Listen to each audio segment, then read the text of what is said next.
সন্তান সন্ততি লালন পালনের ক্ষেত্রে আমাদের সমাজে মুসলিমদের জন্য কি কর্তব্য, বিষয়টাকে আপনারা বুঝছেন?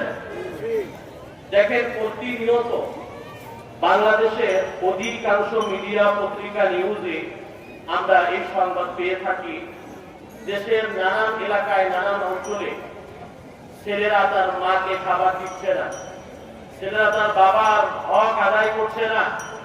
বাংলাদেশের যতগুলো বৃদ্ধাশ্রম রয়েছে তার মধ্যে অধিকাংশ যে বৃদ্ধাশ্রমে মা বাবা রয়েছেন, অধিকাংশের ছেলে মেয়েরা এস্টাবলিশ। ঠিক কিনা বলেন?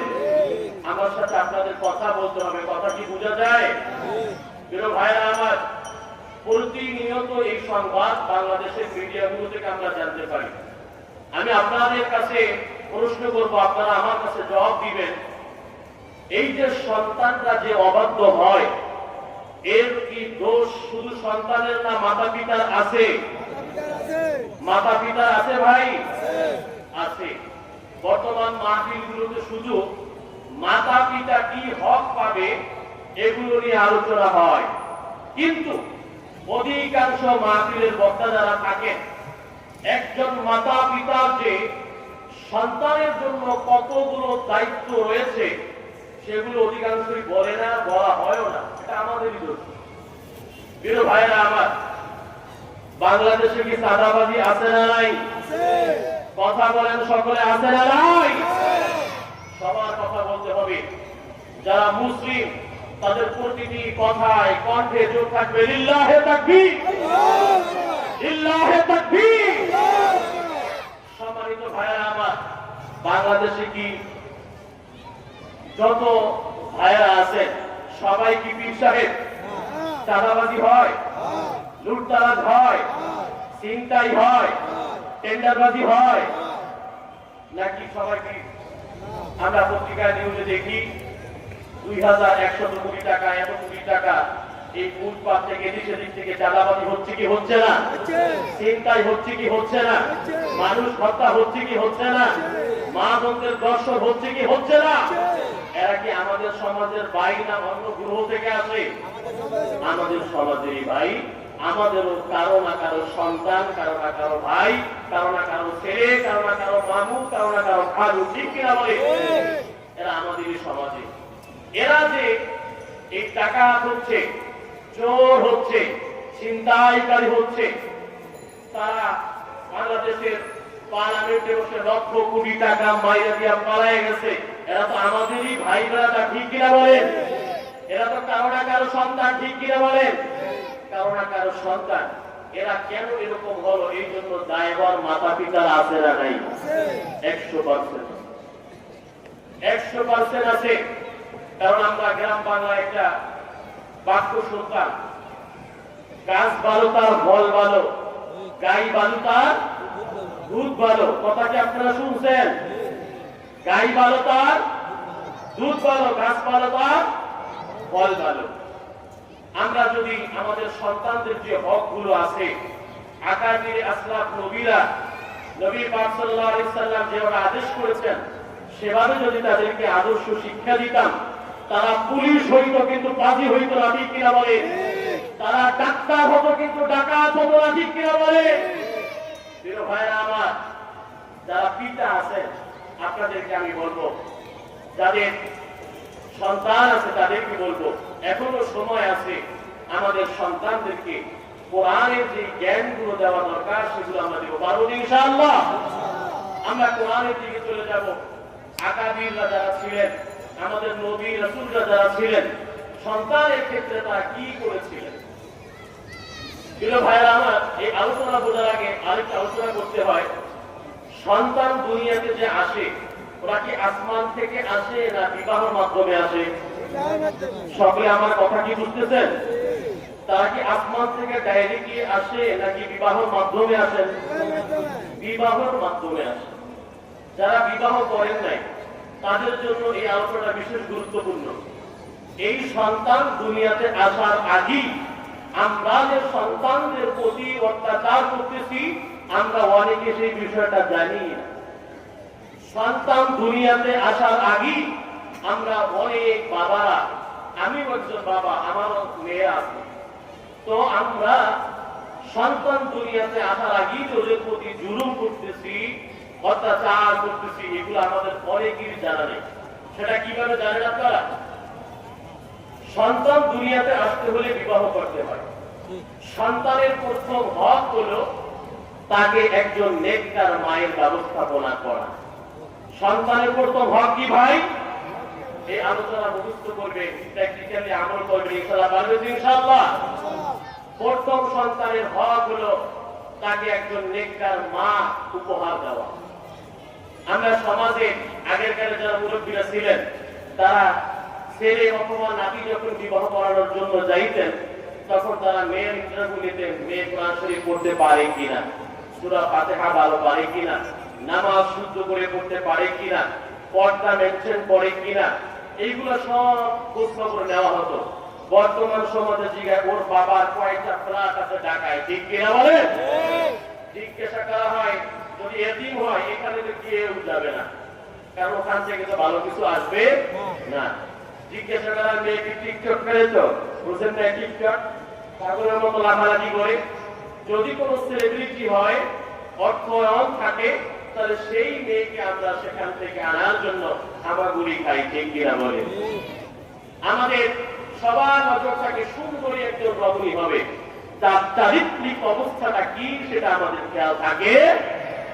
আমরা এখানেই প্রথম ভুল করি, কারণ গাছ যেটা আমরা আনতেছি, এই গাছের ভিতরে সমস্যা আছে। এই জন্য নবী পাক সাল্লাল্লাহু আলাইহি ওয়াসাল্লাম আমাদেরকে জানায়া দিলেন, তুনকাহুল মারআতু লিআরবাঈন, তুনকাহুল মারআতু লিআরবাঈন, লিমালিহা ওয়া লিহাসাবিহা ওয়া জামালিহা ওয়া লিদীনিহা ফাজবার বিযাতিদ দীন। নবী পাক সাল্লাল্লাহু আলাইহি ওয়াসাল্লাম 1450 বছর আগে আমাদেরকে জানিয়ে গেলেন, হে যুবক ভাইরা আমার, তোমরা যখন বিবাহ করবে, তোমরা 4টা গুণ দেখে বিবাহ করবে। কয়টা গুণ? 4টা গুণ দেখে বিবাহ করবে। 1 নাম্বার গুণ হলো মেয়ের দিকে তাকাবে, মেয়ের ধন দৌলত আছে কিনা সেটাও দেখার ব্যাপার স্যাপার আছে। 2 নাম্বারে তুমি মেয়ের বংশ মর্যাদা দেখবে। তুমি যদি হও চৌধুরী বংশের, মেয়ে যদি হয় মুসিবাড়ি বংশের, তাহলে এই বিয়া টিকে থাকবে না। এই জন্য বংশের দিকে তাকানোর জন্য নবী পাক সাল্লাল্লাহু আলাইহি ওয়াসাল্লাম বললেন, 1 নম্বরে মাল দৌলত দেখবে, 2 নম্বরে তোমরা বংশ মর্যাদা দেখবে, 3 নম্বরে তোমরা সৌন্দর্যতা দেখবে। সুন্দর যদি স্ত্রী না হয়, তাহলে তোমাদের চরিত্রের মধ্যে দোষ আসতে পারে। এই জন্য সৌন্দর্যের দিকে তোমরা তাকাবে। তারপরে নবী পাক সাল্লাল্লাহু আলাইহি ওয়াসাল্লাম বললেন, 4 নম্বরে সবচেয়ে গুরুত্বপূর্ণ বিষয় হলো ওয়ালিদিনিহা।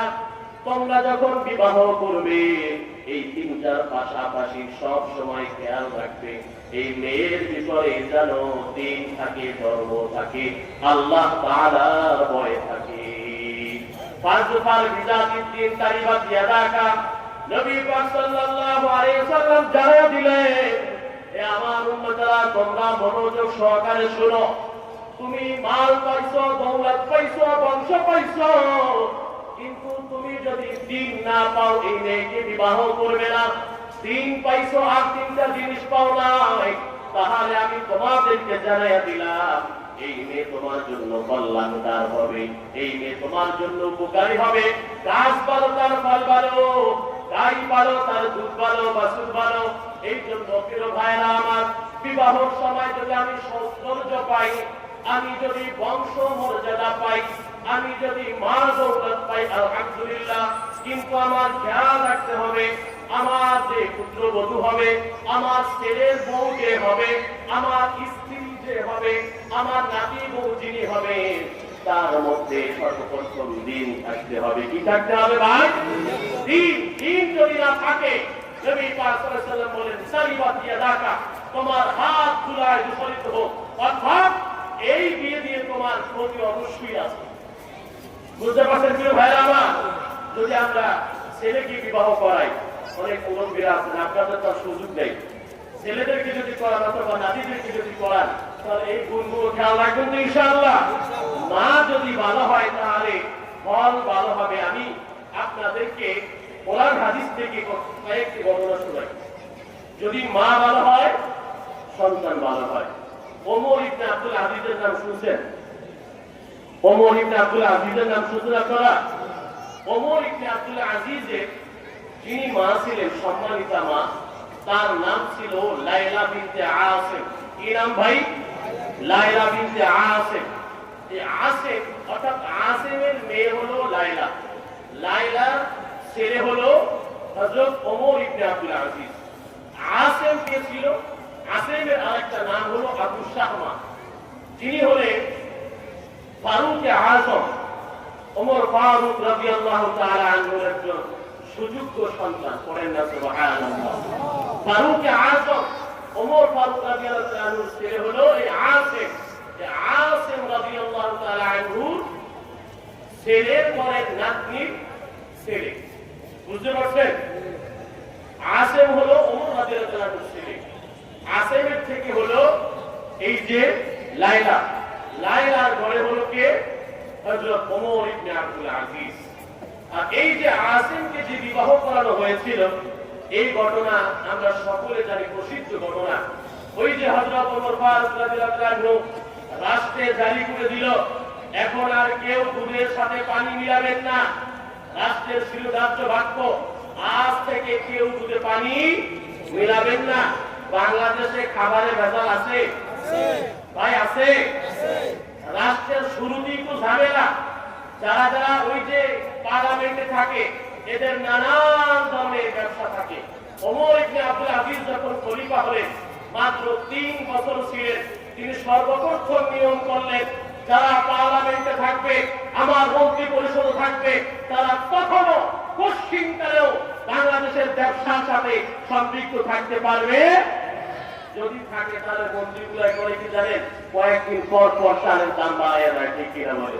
কারণ ওখানে বাড়লেই তোর পকেট বাড়ি হয়। বুঝতে পারছেন? ওমর ইবনে আব্দুল আজিজ এই নিয়ম করেছিল। যাই হোক, হযরত ফারুক আযম ওমর রাদিয়াল্লাহু তাআলা আনহু তিনি বলে দিলেন, আজ থেকে কেউ দুধে পানি মিলাবেন না।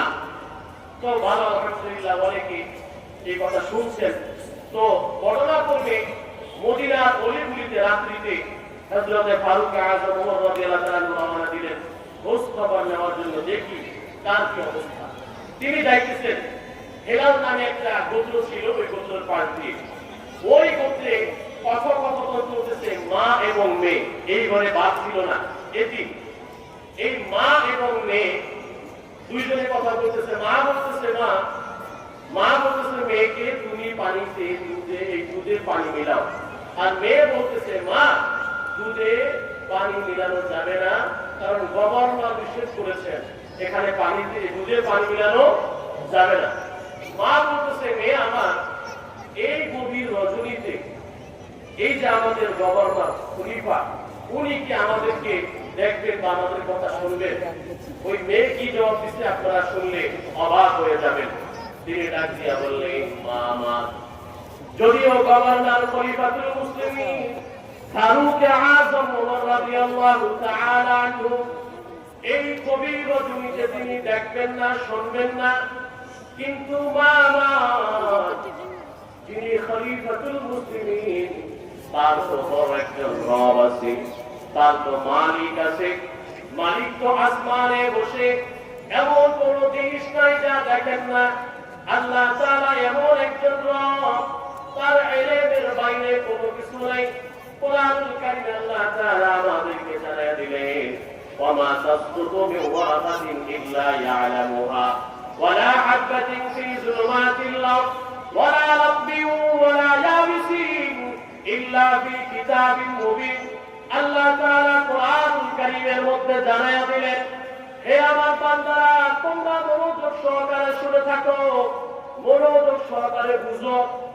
যত ধরনের গাছপালা নড়ে, গভীর জঙ্গলে যদি একটা পাতাও পড়ে যায়, আল্লাহ তাআলা বলতেছে, ওয়ামা তাসকুতু মিন ওয়ারাকাতিন ইল্লা ইয়ালামুহা ولا حبة في ظلمات الأرض ولا رطب ولا يابس إلا في كتاب مبين আল্লাহ তাআলা জানিয়ে দিলেন আমাবস্যার রাত্রিতে যদি কালো পিপীলিকা কালো পাথরের উপরে নড়াচড়া করে, আমাবস্যার রাত্রিটা এরকম কতটা, আমাবস্যার রাত্রিতে কেউ কাউকে দেখতে পায় না। এই আমাবস্যার রাত্রিতে যদি কালো একটি পাথরের উপরে কালো একটি পিপীলিকা নড়াচড়া করে, আমরা সবাই দেখতে পাবো। কালো একটি পাথরের উপরে কালো পিপীলিকা নড়াচড়া করে, যেই সমুদ্রের পরে কেউ যাইতে পারে না, সেখানেও যদি একটা মাছ নড়াচড়া করে, আল্লাহ তাআলার জ্ঞানের বাইরে নাই, আল্লাহ তাআলা সব কিছু দেখতে পান। করেন না সুবহানাল্লাহ। সুবহানাল্লাহ। ভাই পিছন দিক থেকে কোন আওয়াজ আসছে? সুবহানাল্লাহ বের হয় না ভাই? সকলে বলি না সুবহানাল্লাহ। আল্লাহ তাআলা সব কিছু দেখতেছেন। আপনি আমি যে গুনাহগুলো করি সেই গুনাহগুলোকে দেখতেছেন। সকলে বলেন আল্লাহ তাআলা দেখতেছেন। পৃথিবীর কেউ যেটা দেখে না সেটা আল্লাহ তাআলা দেখে, পৃথিবীর কেউ যেটা শোনে না আল্লাহ তাআলা শোনে। প্রিয় ভাইরা আমার, কাল কিয়ামতের ময়দানে প্রতিটি মানুষ আল্লাহর কাছে, আল্লাহ যখন বান্দাদেরকে বলবেন ইকরা কিতাবাক কাফা বিনাফসিকা আল-ইয়াওমা আলাইকা হাসিবা, তোমার আমলনামা তোমাদেরকে দিয়ে দিলাম, তোমরা আমলনামা দেখো। মানুষ দেখা দেখা বলবে আমরা এই গুনাহগুলা করি নাই, এই অপরাধগুলো আমরা করি নাই। আল্লাহ তাআলা তখন মুখের ভিতরে পেরাক কইরা দিবে। কোরআন কারীমে সূরা ইয়াসিনের মধ্যে এসেছে, আল্লাহ তাআলা বলে দিলেন আল্লাহুম্মা নাখতিমু আলা আফওয়াহিহিম ওয়া তুকাল্লিমুনা আইদিহিম ওয়া তাশহাদু আরজুলুহুম বিমা কানু ইয়াকসিবুন। মানুষ যখন মুখে অস্বীকার করবে আমি গুনাহ করি নাই, আমি টেন্ডারবাজি করি নাই, আমি রাজধানী করি নাই, ডাকাতি করি নাই, আমি চুরি করি নাই, চোখ দিয়ে ওই যে নরনারীর দিকে তাকাই নাই, আমি কোনো গুনাহ করি নাই, মানুষগুলো যখন স্বীকার করবে আল্লাহ তাআলা তখন তার মুখের সাথে পেরাক ফেলে দিবেন। আল্লাহুম্মা নাখতিমু আলা আফওয়াহিহিম ওয়া তুকাল্লিমুনা আইদিহিম। আজকে আপনি যে হাতের উপরে আপনি টাচ মোবাইল শীতের রজনীতে ল্যাপ কম্বল মুড়া দিয়া এইরকম খারাপ জিনিসগুলো দেখে, এই চক্ষু হল আল্লাহ তাআলার মাখলুক। মাখলুক কি মাখলুক না?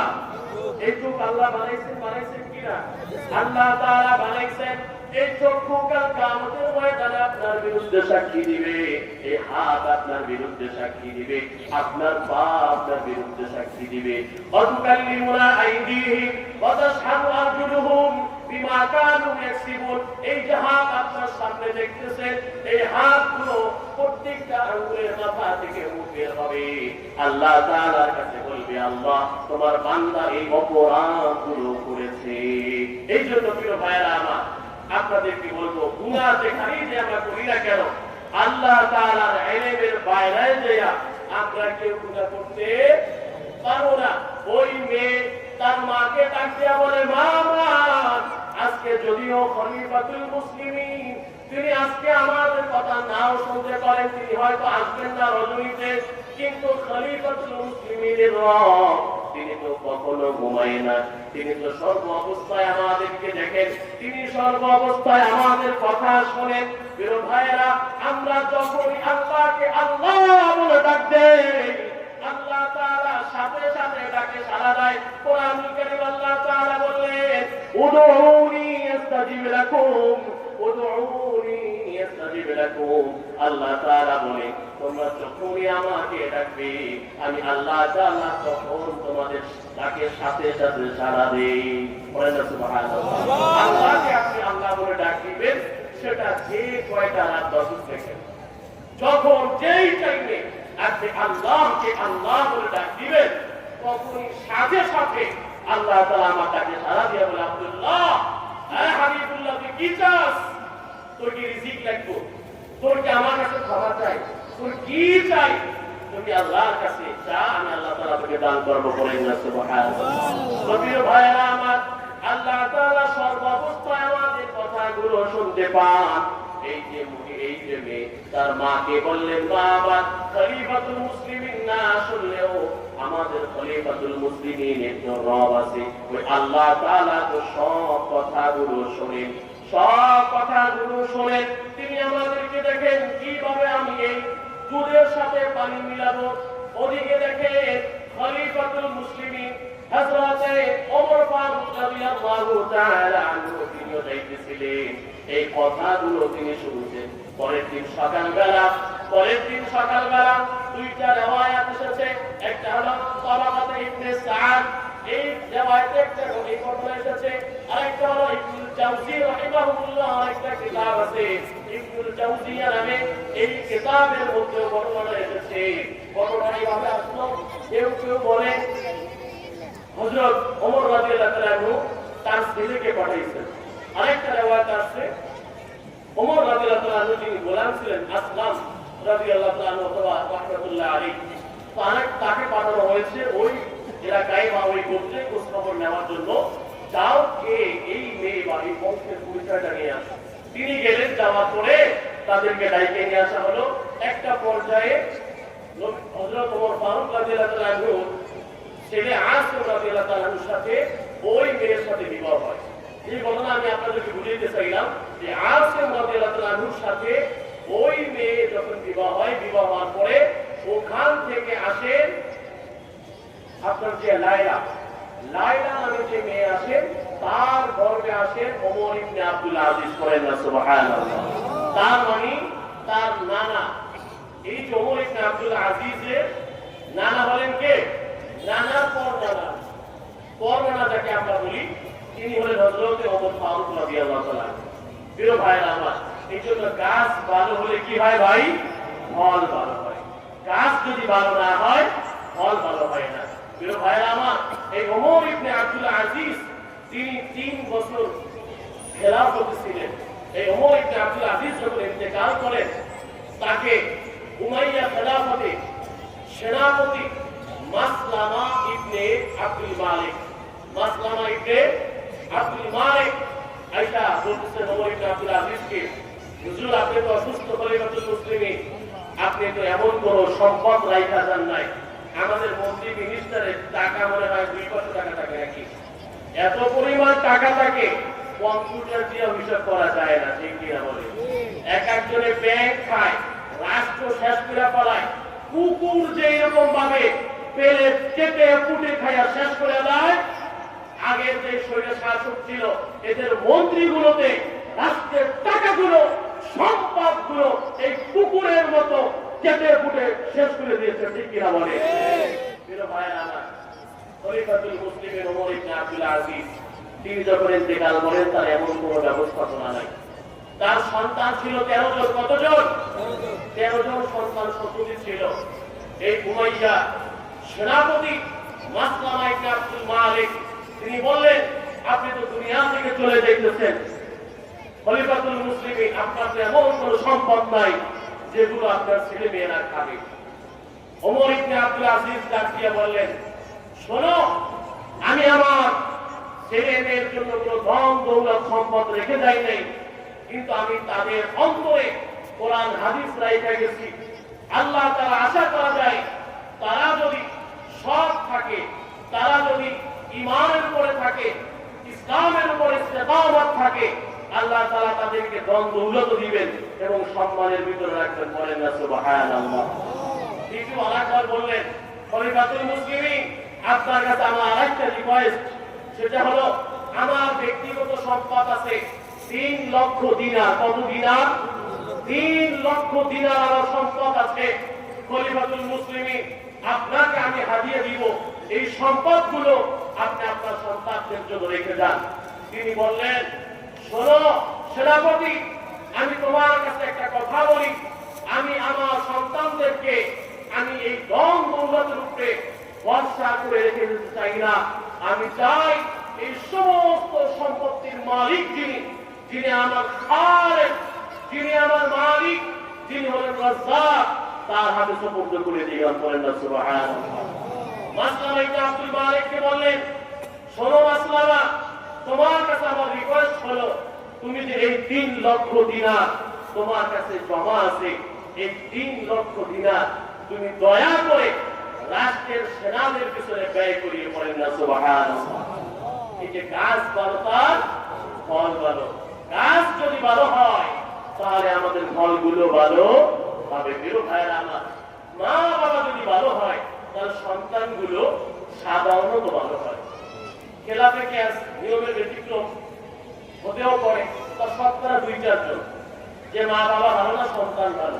বাকি কোন বাবা যদি এক প্যাকেট সিগারেট খায়, আমি আপনাদেরকে গ্যারান্টি দিলাম ভাই নাউজুবিল্লাহ, ওই ব্যক্তির ছেলে প্রতিদিন 10 প্যাকেট বিরিয়ানি, কি বলে বিরিয়ানি, কথা মুখে আছে বিরিয়ানি আছে না, বুঝতে পারছেন? আপনার ওই বাবা যদি খায় 1 প্যাকেট বিড়ি, তাহলে তার ছেলে খাবে 10 প্যাকেট বিড়ি রেখে রাখে। বাবা যদি খায় মদ, তাহলে এই ছেলে দৈনন্দিন ভাবে 10টা বোতল মদ। বুঝতে পারছেন প্রিয় ভাইরা আমার?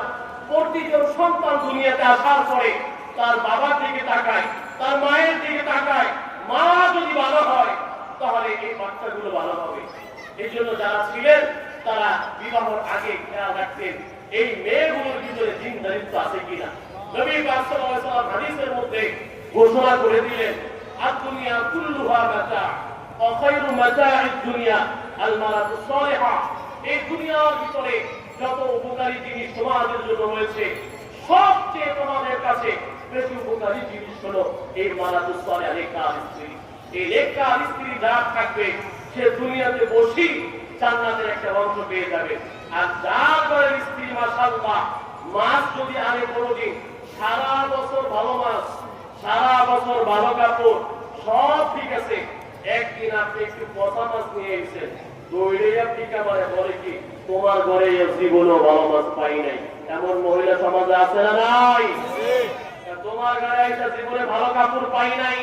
মেয়ারাজের রজনীতে নবী পাক সাল্লাল্লাহু আলাইহি ওয়াসাল্লাম যখন জাহান্নামকে দেখলেন, চারপাশ দিয়ে মেয়েরা ছিটকে পড়ছে, তো তখন তিনি জিজ্ঞাসা করেছিলেন এই সমস্ত মেয়েরা কারা যারা জাহান্নামে আল্লাহ তাআলা নিক্ষিপ্ত করছেন?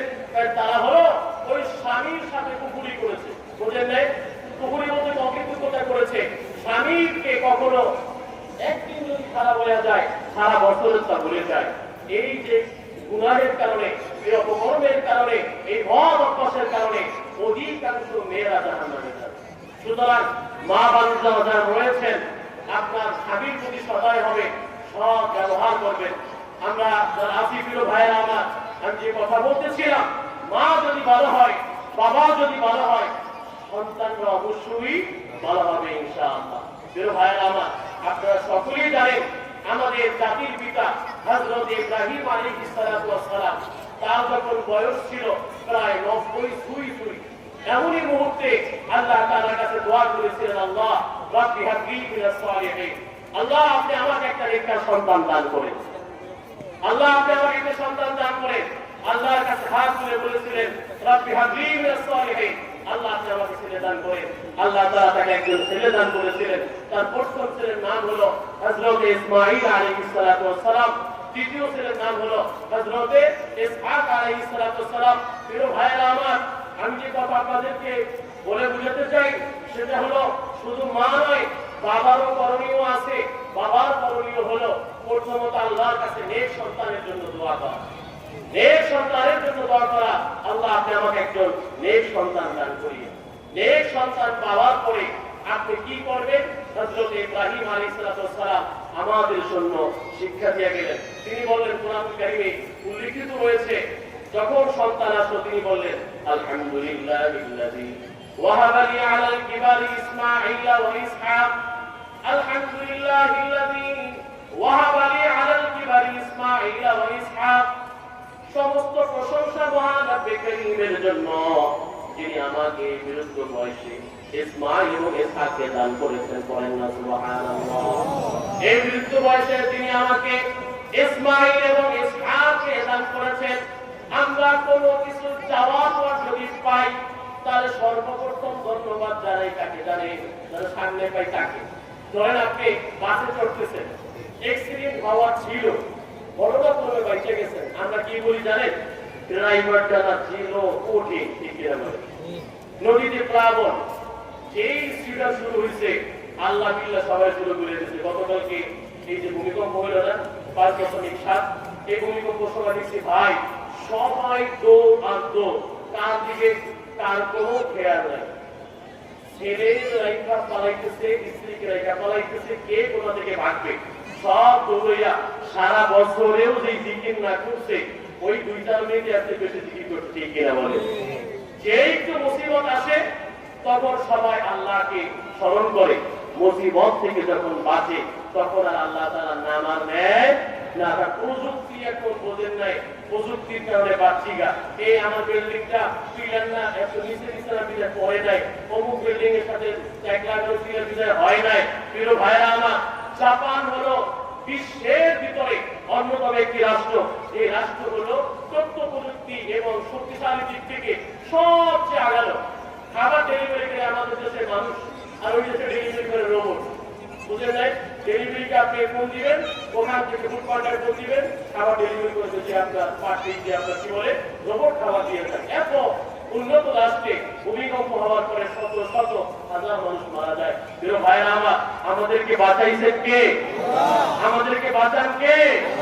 করোনার সময় আমরা রিপোর্টে দেখেছিলাম বাংলাদেশে এত মানুষ মারা যাবে, এত মানুষের সমস্যা হবে, কোনো কিছু হয়েছে?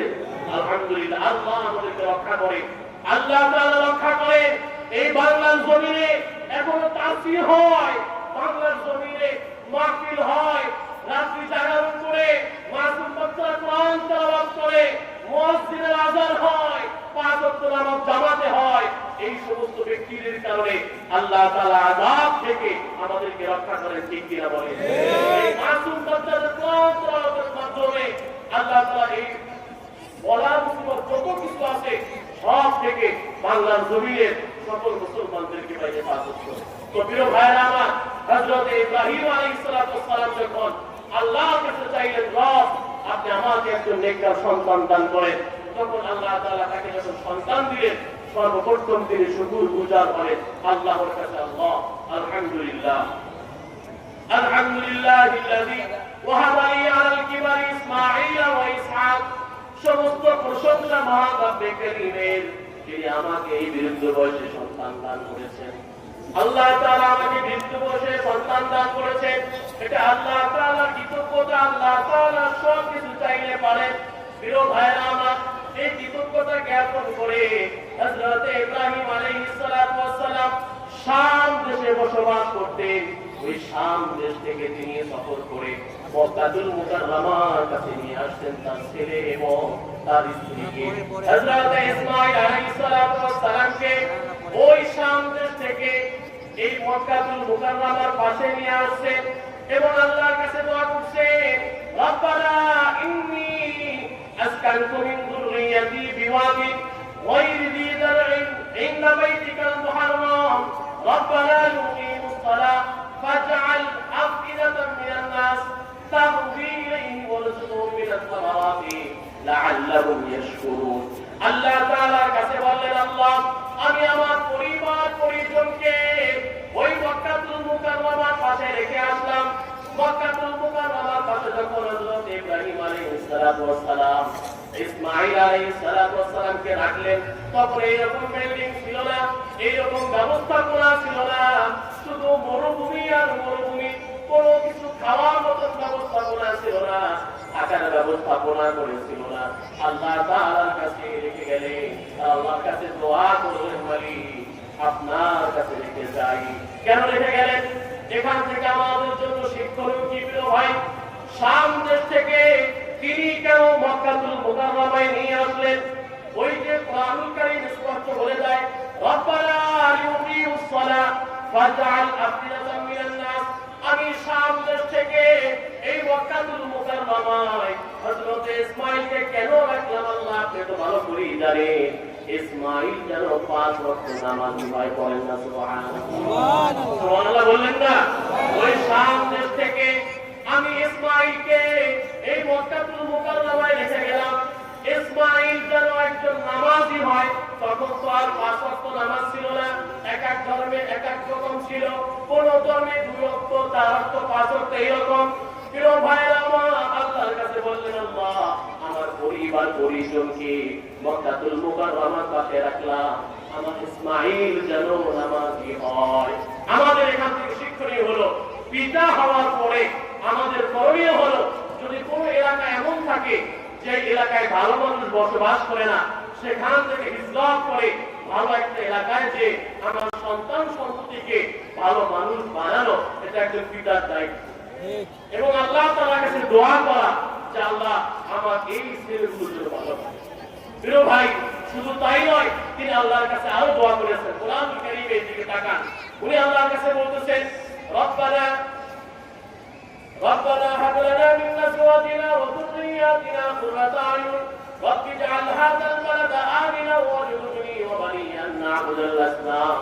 আল্লাহ তাআলার কাছে হাত তুলে বললেন, আল্লাহ আমি আমার ছেলেকে যেই এলাকায় রেখে গেলাম, আল্লাহ এই এলাকাটা যেন এমন হয়, এই এলাকায় যেন কেউ মূর্তি পূজা না করে, কেউ যেন আপনার সাথে শিরক না করে, এমন একটা এলাকায় আপনার কাছে চাই। এই এলাকাটা যেন নিরাপদ হয়, এই এলাকায় যেন খাবার থাকে, এই এলাকায় যেন ফল ফলাদি থাকে। আল্লাহর কাছে বলতেছেন, রব্বি জাআল হাযাল বালাদা আমিনা ওয়াজনুবনি ওয়া বানিয়া আন না'বুদাল আসনাম। আল্লাহ তাআলার কাছে বললেন, আল্লাহ এই এলাকাকে, এই নগরীকে আপনি শান্তিময় করে দেন। করেন না সুবহানাল্লাহ।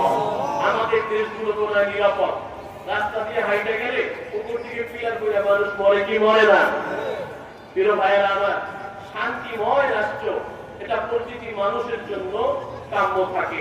আমাদের রাষ্ট্র যেন ভালো হয়, আমাদের রাষ্ট্রে যেন আমরা শান্তিভাবে থাকতে পারি। টাকা নিয়ে পকেটে হাত দেওয়া যায় না। আমাদের বাঙালিদের সবার পকেটে চেইন থাকে, বিশেষ করে আমরা যারা পাঞ্জাবি করি, আমরা সবাই পকেটে চেইন দিই। সৌদি আরব বা মিডল ইস্টে দেখবেন পাঞ্জাবি পকেটে কি নাই, চেইন নেই। কারণ কি জানেন? ওই দেশের পকেট মাইন্ডের খুবই কম। আমাদের দেশে বর্মাকে যদি গুলিস্তানে যাওয়া যায়, পকেট 2 হাতে 4 ধরে হাঁটতে হয়। কারণ এই দেশ তো নিরাপদ নয়, ওখান থেকে যারা পকেট মাইরা নিয়ে যায় টেরি পাওয়া যায় না। আমার একজন বন্ধু ছিল, উনি আমার বাড়ি হলো পিরিজপুরে, উনি জালকাঠি থেকে পিরিজপুর আসতেছেন। তো ওনার পকেটে মোবাইল এবং টাকা ছিল। উনি যখন নামবেন ভাড়া দেওয়ার জন্য, উনি পকেটে হাত দিয়েছেন, তাকে এখানে কিছু নাই, ওটা গোল। অর্থাৎ পকেট সব কেটে নিয়ে গেছে, টেরি পায়। বুঝতে পারছেন প্রিয় ভাইরা আমার? তো হযরত ইব্রাহিম আলাইহিস সালাম আল্লাহ তাআলার কাছে বলেন, আল্লাহ এই নগরী যেন প্রশান্তিময় হয়, এই নগরীতে যেন মূর্তি পূজা না হয়। প্রিয় ভাইরা আমার, এই বাংলাদেশের মূর্তি পূজা না হইলেও মাজার পূজা হয় কি হয় না? ভাইরা আমার, মূর্তি পূজা করে তো হিন্দুরা, অমুসলিমরা। বাংলাদেশের মুসলিমদের ভিতরে অনেকে হিন্দুরা করে মাজার পূজা, আর মুসলিমদের ভিতরে অনেক মুসলিম ভাইয়ারা আছেন যারা মাজার পূজা করেন। ঠিক কিনা বলে? ওই হিন্দুরা যদিও নামদারি হিন্দু, কোন মুসলমানের জন্য কখনো পশ্চিম কালেও জায়েজ নাই মাজারের সামনে সিজদা দেওয়া। ঠিক কিনা বলে? এই স্থান তো আল্লাহ তাআলার সামনে ছাড়া কোনখানে ঝুঁকানো যাবে। মাজার পূজায় ওখানে যা বাবার কাছে চায়, বাবা আমার একটা দিয়ে, আমার একটা দিয়ে। বাবা কোনো কিছু দিতে পারে ভাই? বাবা কোনো কিছু দিতে পারে? আরে মিয়া, ওই বাবা যিনি ওখানে শুরু হয়েছেন, ওনার ছেলেকে যখন লাগছিল তখন উনি আল্লাহ তাআলার কাছে চাই আনছেন। তো উনি আপনাদেরকে কিভাবে দিবেন? এদের যে মস্তিষ্ক কি আল্লাহ তাআলা ভালো জানে। মাজারে যাইয়া ওইখানে যেয়া চাই, ওখানে যে মানুষ করে, বাবা আপনার দরকারে দিয়ে গেলাম, আপনি একটা কিছু কইলেন, ওখানে যে সিদ্ধি চড়ায়, ওখানে যে ঢোল পিটায়, ওখানে যে সিদ্ধি খায়। নাউজুবিল্লাহ। মাজার পূজা করা যাবে না। মাজার পূজা করার দিনটা হক আছে, কিন্তু মাজার পূজা কখনো করা যাবে না। সাথে সাথে মুসলিম ভাইয়েরা আমার, আমি আপনাদের আরেকটা কথা বলতে চাই। এই দেশে যখন হিন্দুরা, যখন হিন্দু ধর্মমুখী ভাইরা যখন মূর্তি পূজা করে, তখন অনেক নেতারা শুভেচ্ছা জানায় না? শুভেচ্ছা অমুক, আপনার শুভেচ্ছা জানাইলাম, আপনাদের জন্য মূর্তি পূজাগুলো ভালো হয়। এইভাবে কোন মুসলিমের জন্য, কোন মুসলিম নেতার জন্য মূর্তি পূজাকে কেন্দ্র করে, শিরককে কেন্দ্র করে শুভেচ্ছা জানানো স্পষ্ট হারাম। বুঝতে পারছেন? এই শুভেচ্ছা জানানো মানে হলো আপনি যে শিরক করতেছেন, আপনি যে মূর্তি পূজা করতেছেন, আমার সাথে আপনার সাথে কোনো ভেদাভেদ নাই। আপনি যে আমলে করতেছেন, আমি আমার মৌন স্বীকৃতি দিলাম। প্রিয় ভাইয়েরা আমার, নবী পাক সাল্লাল্লাহু আলাইহি সাল্লাম যখন এই দুনিয়াতে এসেছিলেন, তখন কাবা শরীফের চতুষ্পাড়ে মূর্তি পূজা ছিল। তিনি বলতেছেন হাদিসের মধ্যে, আমি দুনিয়াতে এসেছি তিনটি কারণে। এক নাম্বার হলো সিরায়ে রেহেমি, আত্মীয় সম্পর্ক বজায় রাখার জন্য। দ্বিতীয়ত, আমি দুনিয়াতে এসেছি এই মূর্তিগুলোকে ভাঙার জন্য। আর নেতারা আইসা 2-1% ভোট পাওয়ার জন্য চাটুকারিতা করে। যারা এখানে শ্রদ্ধেয়, শুভেচ্ছা, নাউজুবিল্লাহ, এগুলো জানানো যাবে না। মুসলিম দেশে অমুসলিমরা নিরাপদ থাকবে এ বলে এটা নয় যে আপনি ধর্মযাত্রা করবেন, ঠিক কিনা বলেন? আপনি নিয়ে যাই করেন না কেন, গণতান্ত্রিক ভাবে আপনি নির্বাচন করেন না কেন, এই বলে ভাই আপনি ইসলামকে অ্যাবাউট করতে পারবেন না, ইসলামকে ছেড়ে দিতে পারবেন না, এটা কোনোভাবেই সম্ভব নয়। আপনি যে দল করেন, আপনি যদি হেফাজত করেন, আপনি যদি এই শুভেচ্ছা জানান, এটা আপনার জন্য জায়েজ নাই। আপনি চরমনাই করেন, আপনার জন্য জায়েজ নাই। আপনি জামাত ইসলাম করেন, এটা আপনার জন্য জায়েজ নাই। সবার জন্য এক মশলা, সবার জন্য এক ফতোয়া। হিন্দু ধর্মাবলম্বী ভাইদের কোন কাজে শুভেচ্ছা জানানো জায়েজ। সর্বোচ্চ আপনি বলতে পারেন বাংলার জমিন আপনারা নিরাপদ, বাংলার জমিনে আপনারা নিরাপদে থাকুন, কিন্তু আপনাদের এই শিরকের ব্যাপারে আমরা শুভেচ্ছা জানাইলাম, এটা হতে পারে না। প্রিয় ভাই, এটা খেয়াল রাখবেন। বুঝতে পারছেন প্রিয় ভাইরা? আমার অনেক নেতারা দিয়ে থাকেন স্বাচ্ছন্দ্যে, আবার কেউ বইলাও ফেলায় টাকা দিয়ে পিঠোপিঠ থেকে রোজা আর পূজা। আল্লাহ তাআলা আমাদেরকে ঘুরে হয়তো অনেক বিস্তারিত করেছেন, বিশ্লেষণ করেছেন। আমি জানি না এর তার উদ্দেশ্য কি ছিল, আল্লাহ তাআলা ভালো জানেন। আল্লাহ তাআলা আমাদের সকলকে এর সঠিক বুঝ দান করুন। প্রিয় ভাইরা আমার, ইব্রাহিম আলাইহিস সালাম দোয়া করলেন, মালিক এই নগরকে আপনি প্রশান্তিময় বানিয়ে দিয়েন। এই জন্য আমাদের সকলের চাপ থাকবে, আমাদের সকলের চাওয়া থাকবে এই বাংলার জমিন যেন নিরাপদ হয়, ঠিক কিনা বলেন? স্বাধীনতার পর থেকে এই বাংলার জমিনকে কেউ নিরাপদ দিতে পারে নাই। প্রিয় ভাইয়েরা আমার, আমি আপনাদেরকে আবারও বলছি, এই বাংলার জমিনকে যদি নিরাপদ রাখতে হয়, সুস্থ রাখতে হয়, মানবাধিকার ঠিক রাখতে হয়, প্রতিটি মানুষের সুস্থ বিচার বিবেচনা রাখতে হয়, ধর্ষণের বিচার পেতে হয়, প্রতিটা ক্ষেত্রে আমাদের খেয়াল রাখতে হবে ওই পার্লামেন্টে কোরআনকে নিয়ে যেতে হবে, ঠিক কিনা বলেন? কোরআন ছাড়া কোন গণতান্ত্রিক নিয়মে কোনোভাবে পশ্চিমকালের শান্তি হওয়া সম্ভব নয়। কোরআনের পাশে যদি না থাকেন প্রিয় ভাইয়েরা আমার, এইরকম এই যে 24শে জুলাই যে আন্দোলন হয়েছে, এইরকম আন্দোলন একবার নয়, 100 বার নয়, 1 লক্ষ বারও যদি হয়, রাষ্ট্রের কোনো কিছু পরিবর্তন হবে না। সূরাতুর রাদের মধ্যে আল্লাহ স্পষ্ট ভাষায় বলে দিয়েছেন, ইন্নাল্লাহা লা ইউগাইয়িরু মা বিকাওমিন হাত্তা ইউগাইয়িরু মা বিআনফুসিহিম। প্রিয় ভাইরা আমার, আমরা যদি ললিপপ খাই চুইটা আমাদের কান চিরে নিয়ে যাইব না। আমাদের মধ্যে ভেদাভেদ, কে চরমনাই, কে হেফাজত, কে খেলাফত, এগুলো নিয়ে যদি আপনি টানাটানি করেন, আমাদের কাল আবারও স্বাধীনতার পরে যেরকম শরীরে শাসক আসছে, আগামীতেও আসবে। আপনাদের কাছে রিকোয়েস্ট হলো, আল্লাহ বলতেছেন কোন জাতি, কোন গোত্রের, কোন সম্প্রদায়ের ভাগ্য আল্লাহ পরিবর্তন করেন না যতক্ষণ না পর্যন্ত ওই জাতি, ওই সম্প্রদায়, ওই গোত্রের লোকেরা নিজেদের এই যে ভাগ্যকে পরিবর্তনের চেষ্টা না করে। সুতরাং আমরা চেষ্টা করবো ইনশাআল্লাহ। আগামীতে পার্লামেন্টে কি চাই? কোরআন চাই ইনশাআল্লাহ। লিল্লাহি তাকবীর। আপনি আমেরিকান, বিএনপিয়ান, জামাতান, চরমনা হয়, আমরা সকলে মুসলিম, আমরা সকলে কোরআনকে ভালোবাসি। আমরা যে যেই দিক করি না কেন, ভালো করি না কেন, আমরা সকলেই চাইব পার্লামেন্টে যেন কোরআন থাকে। পারবো ইনশাআল্লাহ। আল্লাহ আমাদের সকলকে কবুল করুন। প্রিয় ভাইরা আমার, যে আলোচনা করলাম লাস্ট পর্যন্ত যেতে পারি নাই, যতটুকু আমরা শুনলাম, আল্লাহ তাআলা আমাদের সকলকে এই আলোচনার উপরে আমল করার তৌফিক দান করুন, আমিন। ভুল ত্রুটি হয়ে থাকলে আপনারা সকলে মাফ করবেন। ওয়াকিল দাওয়ানা।